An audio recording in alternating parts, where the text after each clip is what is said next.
Could finally work on our introductions or something. We sure can. Like, hey, if you were to properly introduce somebody, how would you introduce Like you or me?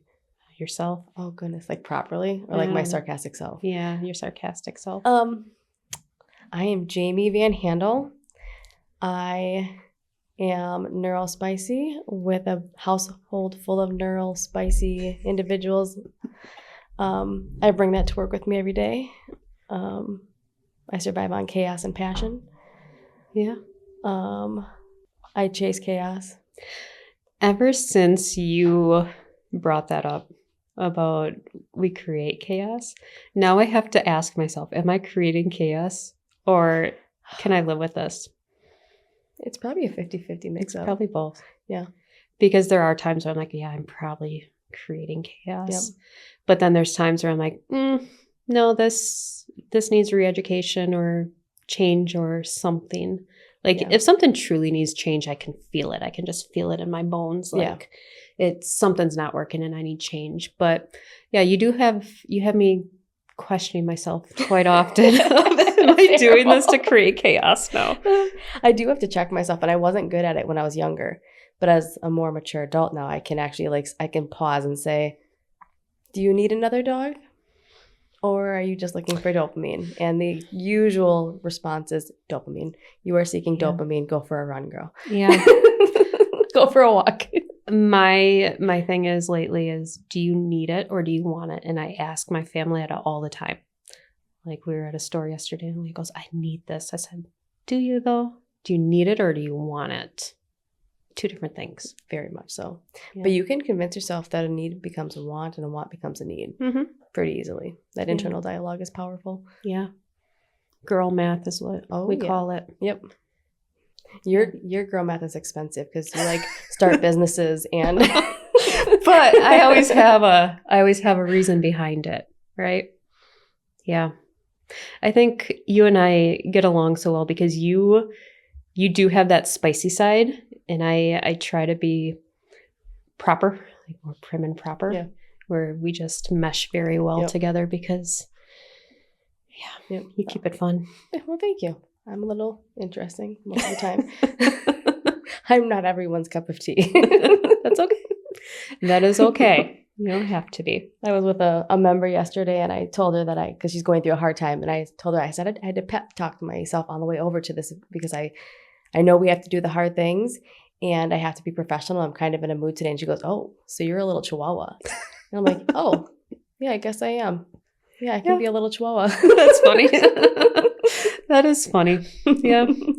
I try to be very cool, calm, collective, but there are times where you hear it all the time, but many people don't see that side. I just try to be very, and then unleash after the fact.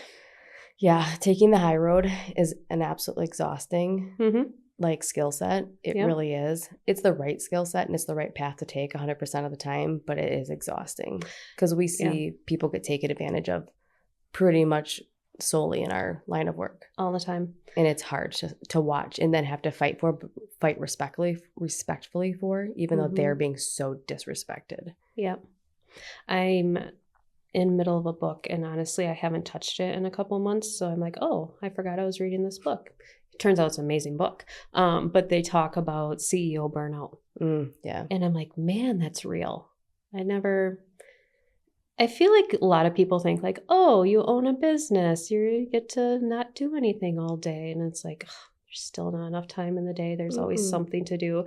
But the more that we grow and the more our systems grow, the more I call myself a firefighter at this point. Like, I just feel like I'm putting out fires left and right. And that's a burnout. That's a different type of burnout. It is.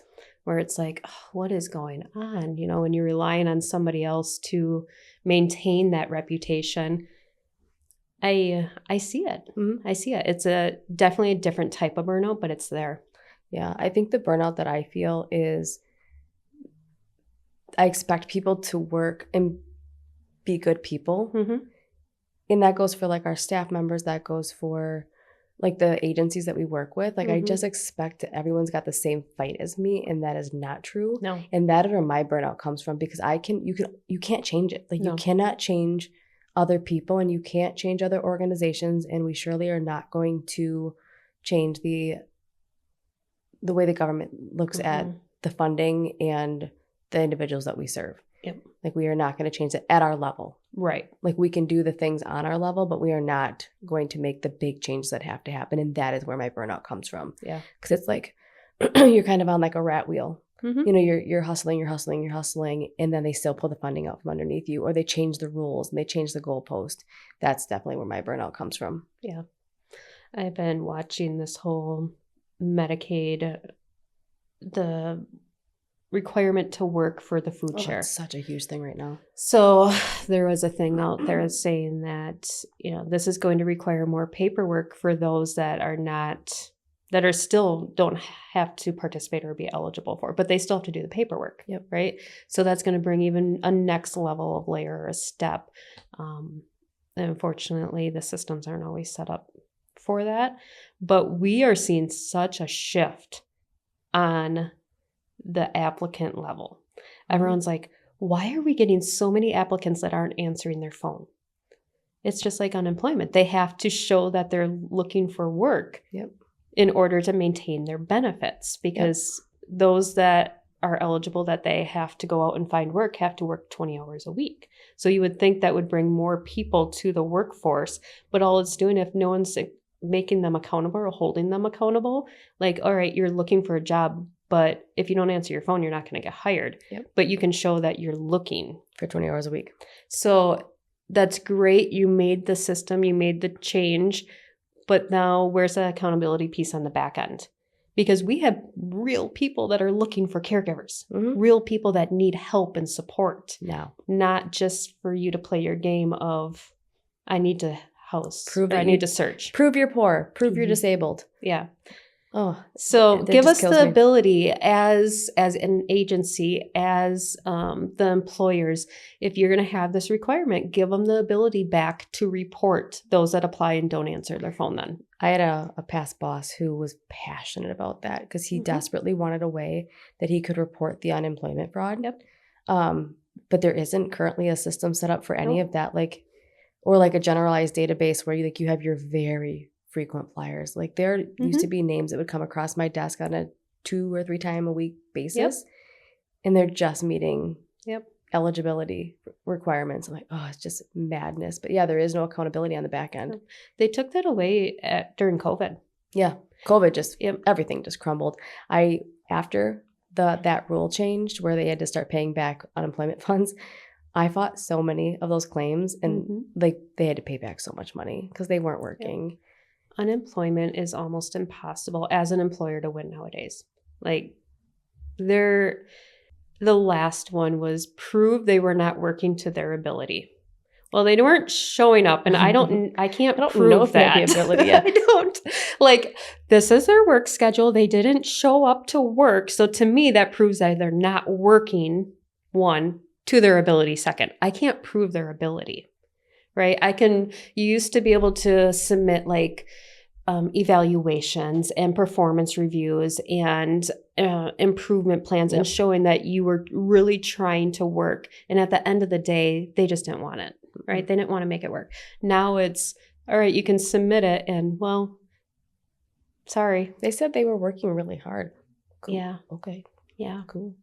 So it's he said, she said type. And after 3 of them, I'm like, yeah, this ain't working. I'm like, finally I said, why is this system in place? I asked the unemployment. I'm like, why? Like, what is the point at this point? Yeah, right? It's not holding anybody accountable. So if we said it's employment at will state, well, that rule doesn't go with the unemployment rule. Unemployment doesn't care that it's an employment at will state. So now we have 2 systems that, again, don't talk to each other.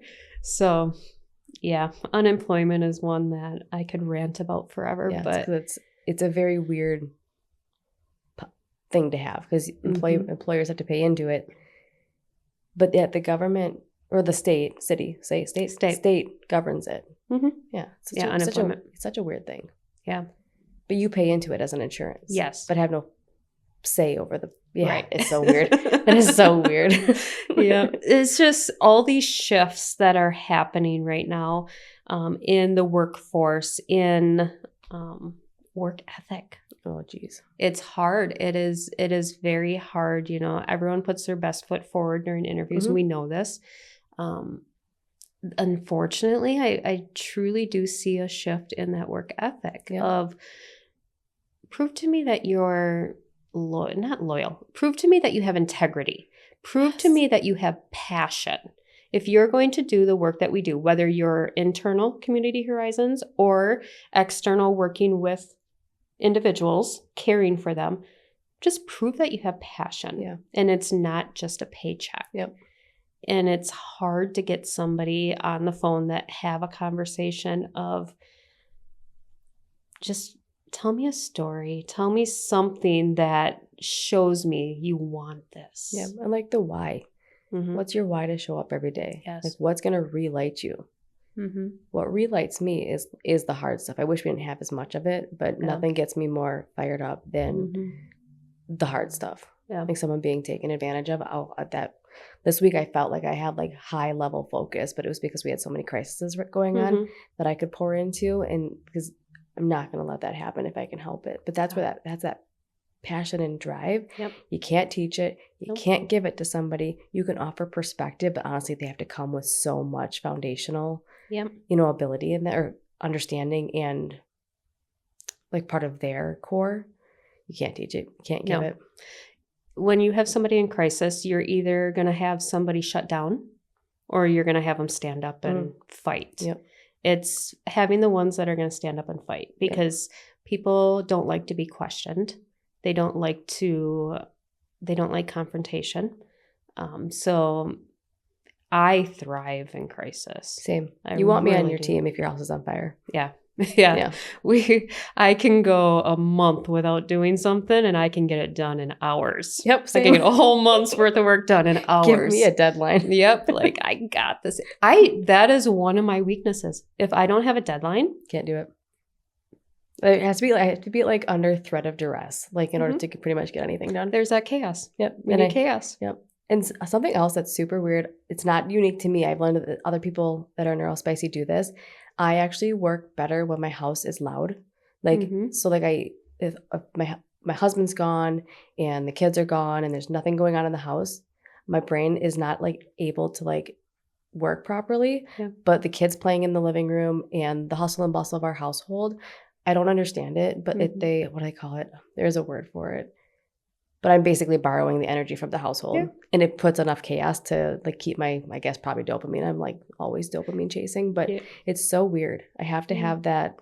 That's why like if I went out in the library right now and just sat there, my focus is laser. Yeah. Because there's stuff happening around me. I just borrow their energy and get it done. I don't understand it though. It's so weird because you would think with the ADHD brain, you'd be distracted by everything, but no, I just feed off of it. Yeah. It makes me laser focused. I don't understand it. Interesting. Yeah. I have learned that I thrive off of something new. I love the feeling. Yep. I love the feeling of starting something new, watching it grow, and then just doing it all over again. Yep. That's why I would switch jobs so often as an administrator. I'd clean up one mess, get bored, go clean up another mess, get bored, and then I kept doing it. I'm like, what are you doing? It's because I got bored once the mess was cleaned up. I needed something new. Yeah. I needed a new challenge. Yeah. That's why when you guys are just kind of doing your thing and I'm sitting in the background being like, okay, what else can I do? Yeah. What else can I start? Yeah. I can do something else. Start this. Let's start that. Like, just open another business. It's fine. Yeah. Just keep going. That's where I thrive. That's just I love the excitement of it. You've done very exciting things. Yeah. I'm always on to the next. If you could do anything, start anything in the world, what would you do? I'm not even going to call it a job. It's not a job. What do you want to accomplish in life? It's a loaded question. I know. I mean, everything always comes back to fixing this mess that we are working within. Like, I don't know if it's because it's so much on our forefront, but like really putting real, meaningful programs in place to fill all the gaps in this homelessness issue. Yeah.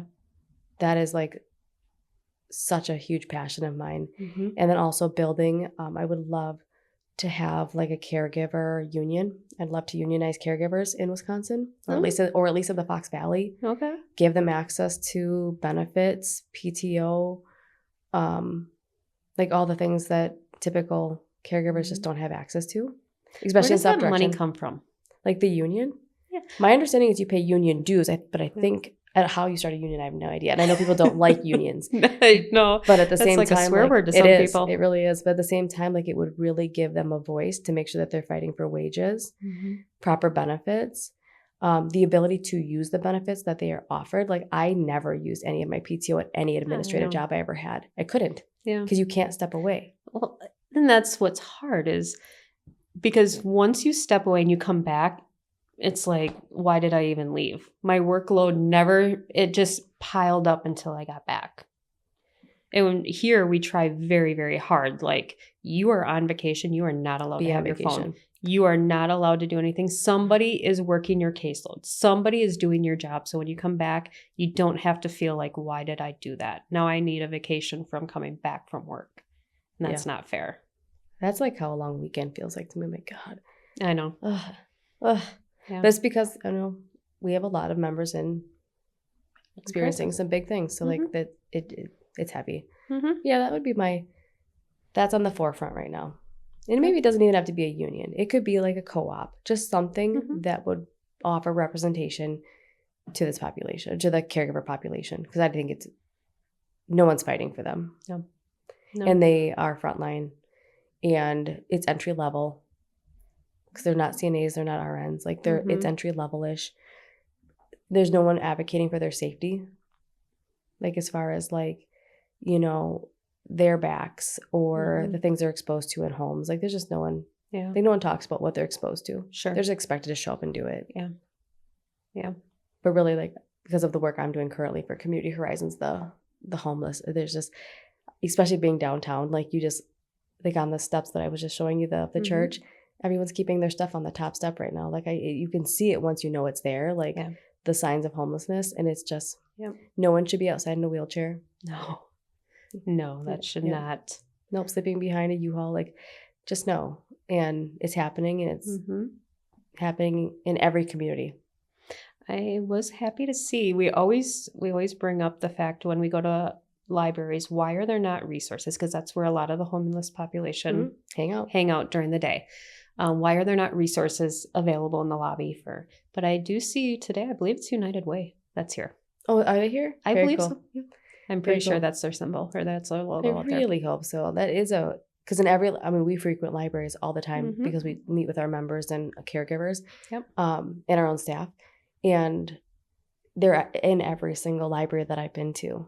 I've been to a couple rural libraries where I haven't seen a huge population, but most of them, they hang out here because it's air conditioned, it's heated, there's bathrooms.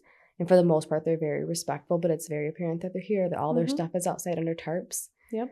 But yeah, you would think it would be just an area of resource, and it's just not.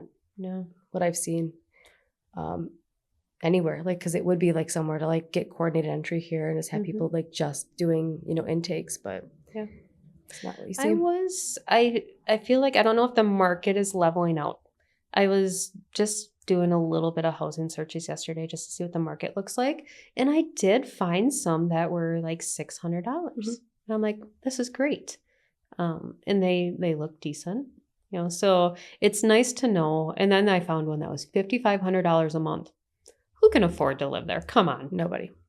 Brand new construction, 55. Don't put affordable on that. That is not affordable. You don't get to use that term anymore. Well, no, that one that I was looking at, it's affordable. It's an affordable unit, $1,700. That's not affordable. You cannot use that term. No, that's not affordable for someone. Yeah, because I feel like if you're gonna take affordable, your market or market according to affordable is fixed income. Yeah, like do your research, my friend. Like that's not. My favorite was I walked into a building, beautiful building, affordable, right?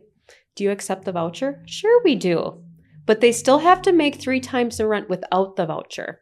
So you don't take the voucher. Because if they made 3 times the rent Here. they would not be on the voucher. So, and she didn't have an answer because I said that. So you don't take the voucher. Well, we do. No, you don't. have to say that. No, you don't. And you just have to say that. Nope. Let's try again. Stop. So it's your polite way of saying that yes, but no, we really don't. We're still going to place barriers in place to make sure Yeah. that we are not able to take the voucher. Yeah. Yeah. But what they don't, and anytime somebody says they have to make 3 times the rent without the voucher, I've said, no, because fair housing says you have to include that voucher price in that 3 times the rent. It's considered income. So I pushed back on one property manager, and that management company sent me to compliance, and compliance said, well, that's just our policy. Policy No. does not trump. I said, I will let fair housing know that, but thank you for that information. They didn't even care. They didn't even flinch when I said fair housing. I'm like, It's like that. It's situations like that, or it's like we need to be better humans than that. And that's the part that burns me out. It's like, Yeah. just why can't you be a good human? Yeah. Like, I don't understand, like, why you can't be, like, look at the population that we have and, like, not house them. Like, I don't understand, like, there are bad apples, and I think the few bad apples have ruined the masses of bunches. Yes. But the majority of individuals who are disabled, fixed income, and low income are not the ones that are going to trash your unit. Right. Yep. I think that, well, because there are bad apples, that's where rules came from.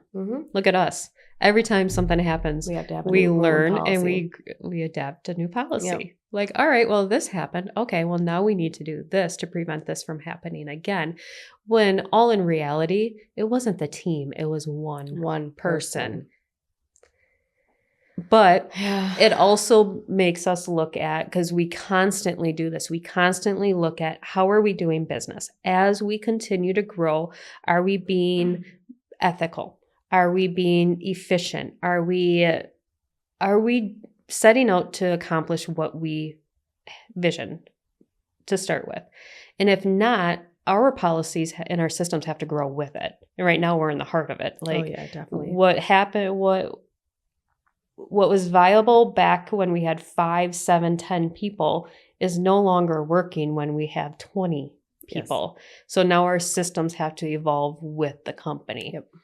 So that's where my attention has been lately, is revamping systems and what works and what doesn't work and the boring stuff that has to happen. Yeah, but really it's true, because I mean, what worked when we were 5 is just no longer. It was so viable. much easier when we were 5. I know. So I was thinking much. about that. I'm like, oh my goodness, it was so easy to manage ourselves. I know. We had, at that point, I think, at one point, you were managing yourself. I was. You was. For like 6 months. Yeah. Yeah, I was the regional manager of myself. Yep. We jumped the gun. We're like, all right, we're restructuring. We are building this. But without that, you didn't have a team to manage. So you were managing yourself as a regional manager. But look what you built. If we waited to build that and put you in place, I don't know that would have come. No, because now you're relying on me. And my attention is like, I'm so focused on this. Well, now there's something like a dog with a squirrel. I'm like, ooh, this looks fun over here. I'm going to go over here. And that's what's nice about right now in this structure, is you guys let me do that. Like, oh, I'll be hyper focused on housing for a little bit. Oh no, support broker over here. This is fun. I'm going to go over here and do this.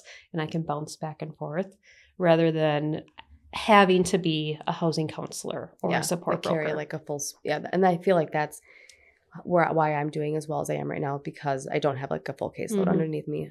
That's a hard thing to manage when you're trying to grow and manage other humans. I have to say, I give you credit. Why? Because there are times where you are probably like, all right, leave me at it. I can do this. Like, just go away. And you don't tell me to go away.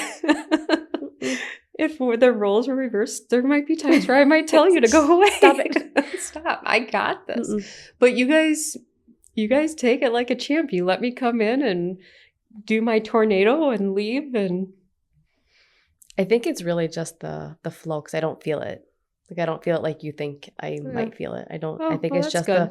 I think it's just the flow and Yeah. a good personality fit between like you, me, and Pam. Yeah. Like it's just a good natural. Everyone's doing their own thing with their own personality styles, and I don't take anything really seriously either. So like I don't get threatened. Like when you're like was in my charting, you know, like I don't get threatened. And it's like, oh, we need to clean something up. Cool. Let me tackle that. Or you need to do this. Cool. I'll do that. Like I don't get threatened by it. Like I feel like at this stage in the game, you're going to tell me if I'm really messing up. Like you're going to be like, oh, we need to, you know. Well, it's never you. I'm always just, I come in ablaze and like, this needs to be done and this, and how are we going to fix this? And you just roll with it. And so it's never an attack towards you. I never try to attack anyone towards somebody, but someone, if they don't know me or my managing style, they might look at me like a micromanager or something.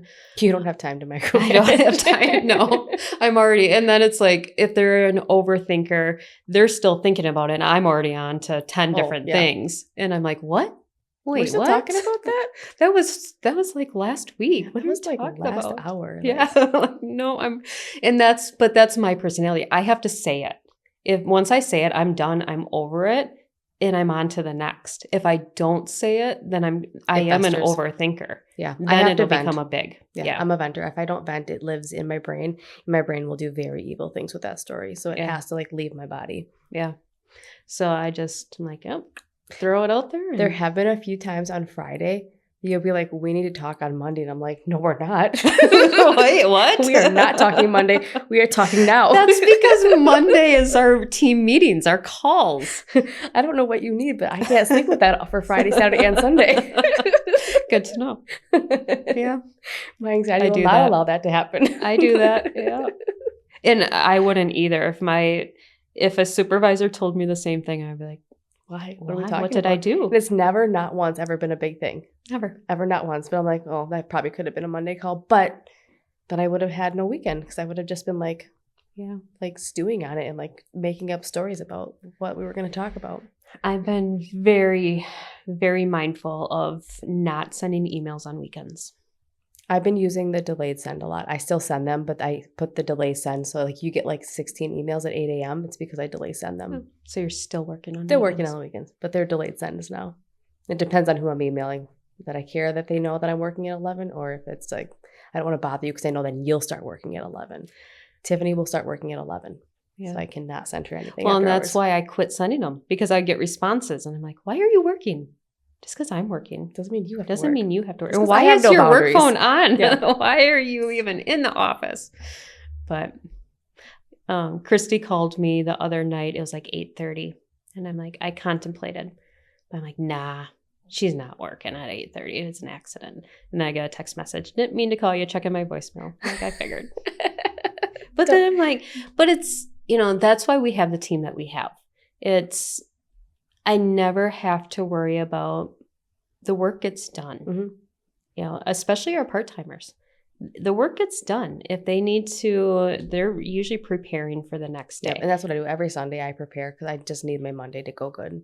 But that shows passion. Yeah. That shows passion that you really do want to do good in this role and in this life.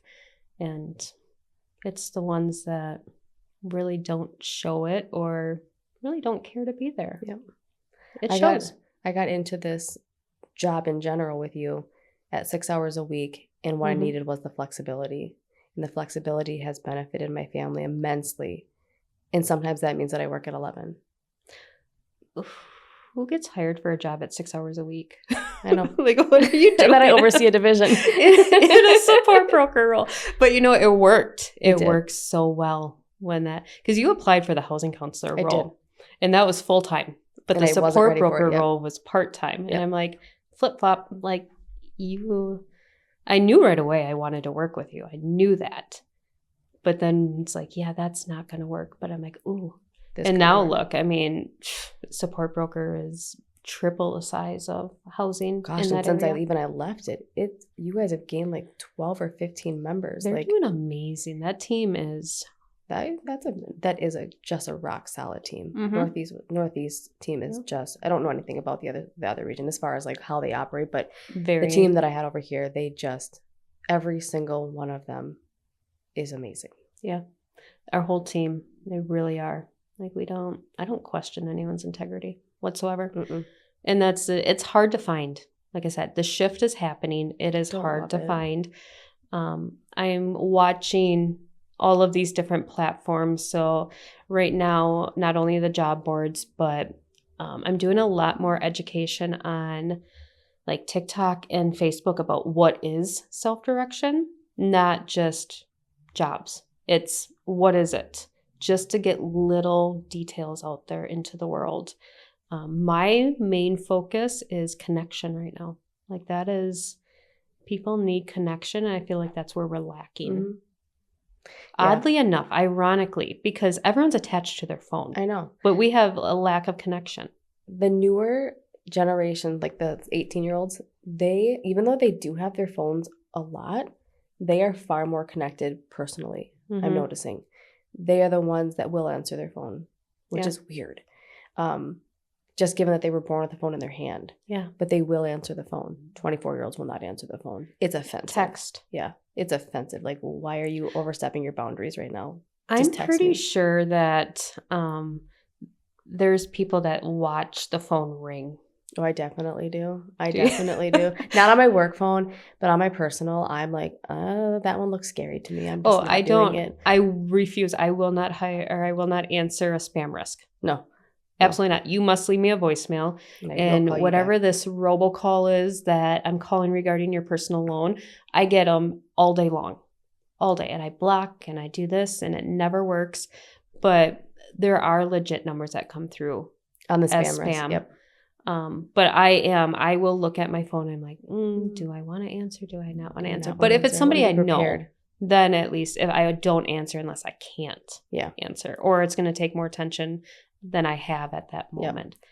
But I can almost guarantee you there's probably people that I call and just sit and look like they know I'm calling, but I'm like, nah, not today. Not today. No, that's for sure. That's where I think most of them, and then they'll like, I hate it, but I also, whatever. It's like, just communicate.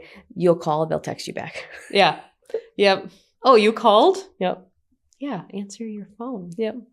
Answer your phone. I just voice phone call. That's why I called you and didn't text you. I could have texted you. I have a cell phone in my hand too. Yeah. Silly goose. Just answer the damn phone. It's could have been easier.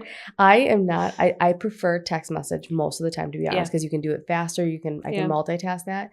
But lately, I don't know why, but I've been calling my staff members instead of texting them, because whatever I need just requires more than what a text message can offer.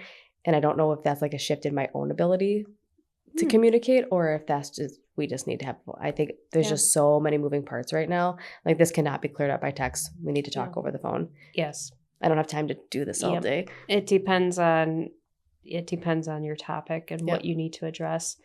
I've been using voice to text a lot more lately. Siri does not understand me. I'm like, that is not what I said. I don't know why it thinks my name is Jaime. Jaime, that's amazing. I have to go back and correct it every time. That is great. The visual voicemail as well. I'm like, you're supposed to be a smartphone. You are not very like, you smart. did not get that right, my friend. No. But what I learned is Google. Like, when I Google something, you're supposed to talk to Google like a real person. Yep. It took me this long to realize that. And I'm like, oh, I get a lot better answers when I do talk to it as a person. Like, all right, I'm running into this scenario. This is what I want to accomplish. What is the best way to go about it? And I quit using ChatGPT for it, and I was doing it through Google, and I'm like, oh, that's interesting. Like our phone system. I'm like, all right, this is currently what we're doing. We're a team of 20. This is the issue that we're having. What is the best way to overcome this? And it came up with this phone system. Like, this is what you want. Like, oh, you guys are using this cell service. You're going to want, this is compatible with this. ChatGPT did not tell me that. Oh, wow. That was all in Google? That was all in Google. Well, I guess it's all AI. Everything's AI. So, depending on what AI platform that they're using. Interesting. I do love it, though. Like, you do have to, what is it? There's a saying out there, but basically you have to fact check everything on AI. But it definitely is like a great sentence starter. Like, it gives you the idea to go research. Because sometimes, like our members, you don't know what to ask for. You know you need something, but I don't know how to ask for it. Yeah. Like, it's so helpful. How many times have you gotten an email and you're like, that is so AI? So AI. Like, you guys don't make it obvious. Yep. Change it up into your couple words. I got an email that I had to read and reread and reread and reread because I'm like that they forgot to take the prompt out. Yeah. And I thought I was in trouble. And I'm like, and then I finally figured out, I'm like, I'm really glad I sat on that email because I thought it was an attack on me and it was just a prompt to AI and I got the entire thread. I'm like, oh, thank God. You guys, you have to, and it's supposed to be smart, but it misspells words. And adds in really weird punctuation. Yes. Really. Grammarly, we have Grammarly. Yep. I am fighting with that. It's a game to me. So when I type an email, which I thought I had really good written skills, turns out I do not. I'll do a run-on sentence like nobody's business. And it puts all these punctuations in there. But then I reread it and I'm like, that doesn't make sense. Maybe it's just my brain. Like that doesn't make sense to me. But yeah, when I get an email, I can so tell if it's AI. If somebody does a job post, I can absolutely tell that's AI. Yeah, there's a lot of companies, including my kids' doctor's offices, that are using AI-generated responses to my chart. And I'm like... I get them all the time on LinkedIn of trying to sell me this thing of let AI do your phone screens. And I'm like, no. Like, there's a time and a place, and I could see it being helpful maybe for, like, the very top of the application process. Like, just to know what questions to ask to get the best information. But that has to be, like, that just has to be real. It is so impersonal. It doesn't get it right all the time. Yep. And you miss the mark. There's a lot of missing of the marks. Like, that's why you have to verify. And that if you don't have someone screening that, you run into situations where you have people on the other end, like, so turned off by the experience. I had my worst experience ever. I would rather go sit in the interview with the full, like literally, I walked into this interview and it was a table full of people. It was a panel interview. Oh, I would have been like, I don't need this job that bad. And that was, I'm like, I questioned, but that was not my worst interview ever. My worst interview ever, I was applying for a human resources position at this large company. Huge company. So I applied. I got a response saying you've been selected to move forward to the next step. Great. Record yourself answering these questions. It wasn't like I had to do a video. I did a video once interview. It's wild. Without them. So I had to, and you were timed. You only had a certain amount of time to respond to these questions, and you had to record yourself, and then you had to submit that recording for them to determine if you wanted to move forward to the next step. After that, I'm like, I don't even want to do this anymore. No. If you can't even call me and have a conversation with me, I don't want to do this.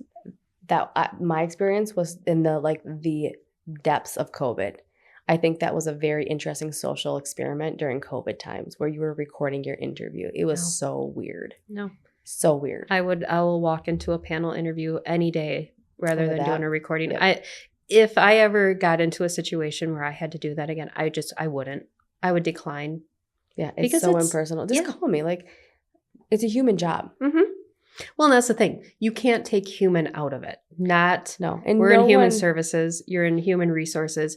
It requires a human. Yeah, and unless you're someone who's like recording yourself like on the social medias on a daily basis and you are very comfortable in front of like your phone, you're not getting their true representation of that person when they're like fumbling over words and like already weird interview questions. And no, that's gross. I've tried so hard to be that person. I'm like, all right, today's the day. I'm going to I'm going to record myself on TikTok explaining self-direction. I delete them every single time. I'm like, this is not for me. I know. I'm so afraid to be vulnerable for some reason on that platform. And I'm not exactly sure why. Because I'm very eccentrically okay with who I am. Yeah. I think it's actually like for work. I think it's because I don't want to misrepresent community horizons. I just don't. People are mean. People are brutal. I don't want to be judged on there. Honestly, that is my problem. I'm usually a very confident person. However, that's a very vulnerable state, and people are downright mean on them platforms. I read comments and I'm like, you need to go back and learn like manners to be nice. Yeah, like you missed that day in life of learning manners. That's not okay. Well, everyone's so brave behind a keyboard. Yes, keyboard warriors. Like, You know, that's like the vulnerable part about knowing we need to pivot toward social media for Yep. pretty much everything across business wide, whether it be Yep. recruiting internally, externally, marketing, all of it. It's all social media Yep. driven right now, but learning to like be vulnerable. Yes. But I've also learned, just because I've been doing research and stuff like that, most platforms that get traction have moderators that go in and respond to comments, delete comments, block people to keep the community peaceful and clean. Interesting. Okay. Yep, I have learned that. Well, they don't do a very good job on some of them because Mm-mm. they're just mean. No. But that's what social media is, entertainment. Yep. And that's yeah, especially like TikTok. It's entertainment. So like you have to be entertaining to catch that. You watch people just attacking each other, and then you see comments like, I'm just here for the show. Yep. For the popcorn. And I'm not going to lie, when I see something like super controversial, I immediately go to the comments. I'm like, they're going to roast her. And sure enough, they're in there just and part of that is that clickbait. Part of that is like that rage baiting. It gets viewership. It gets views. That's right. It gets viewership. And we're just out here trying to spread word, spread awareness. Yep. And you have the mean girls out there and the mean guys out there. And then it makes me question my whole life choices about social media. Even one of our members, they are very, very good on the social media machine, and he gets attacked, and I don't understand why. I see several members of ours that we assist on social media, and they're very good. They have followers. They're very good at it. But yes, the community is just downright rude. I don't know how you can be that rude to someone who's literally just posting because they need a caregiver.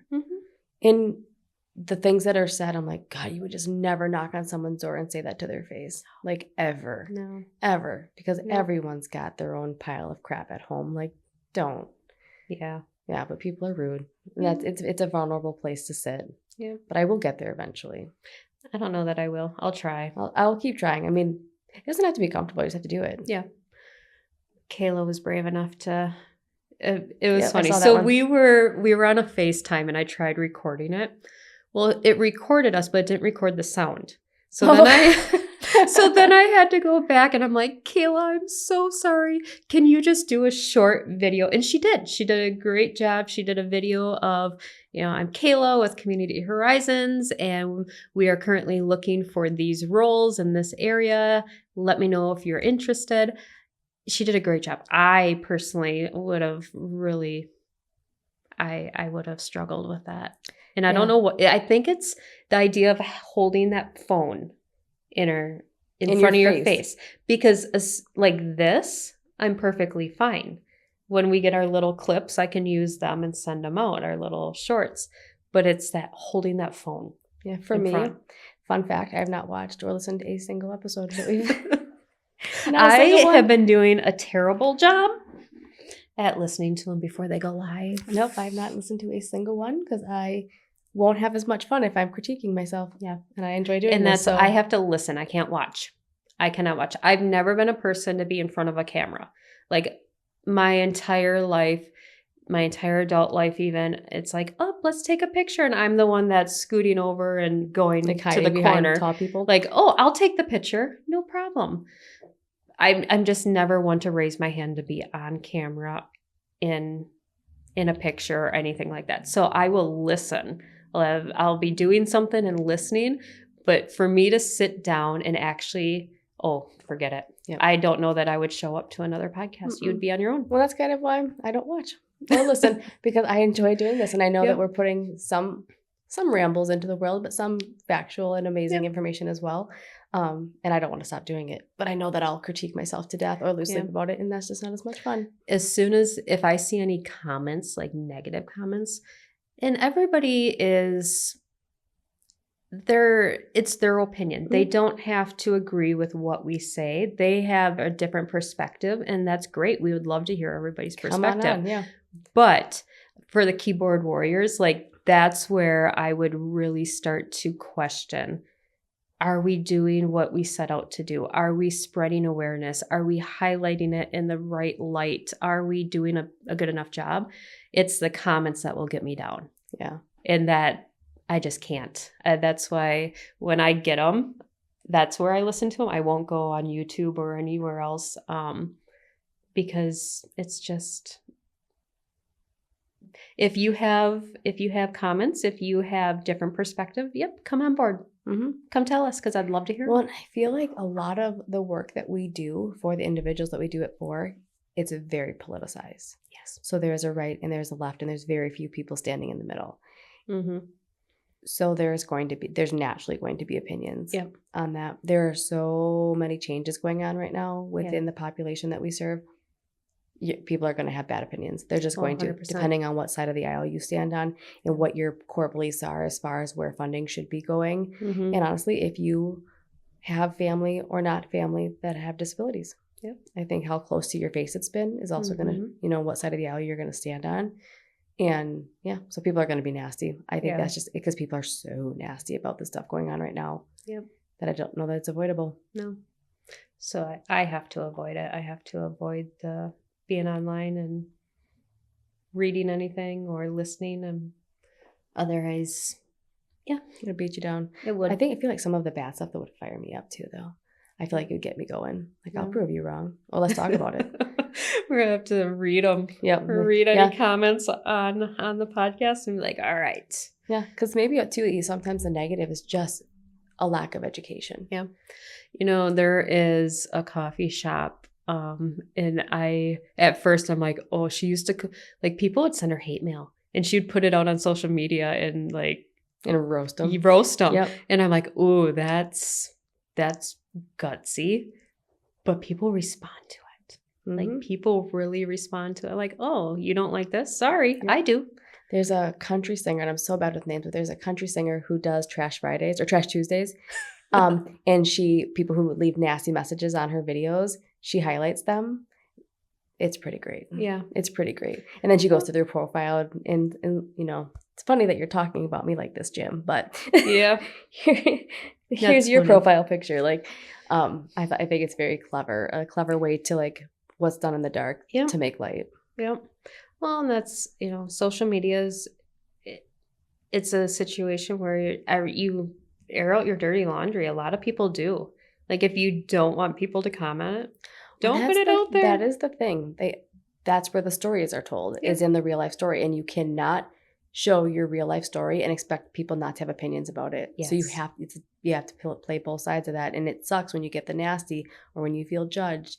But if you're going to put yourself out there, I think you have to expect the good and the bad and the ugly. Yeah. It just is. But that's where the stories are told. And that's where you get your following. People love the stories. I love the stories. That's literally why I go to the app. I just love being told stories. And people, you would have no idea of people's life experiences if there was no, like, large reaching social media machine.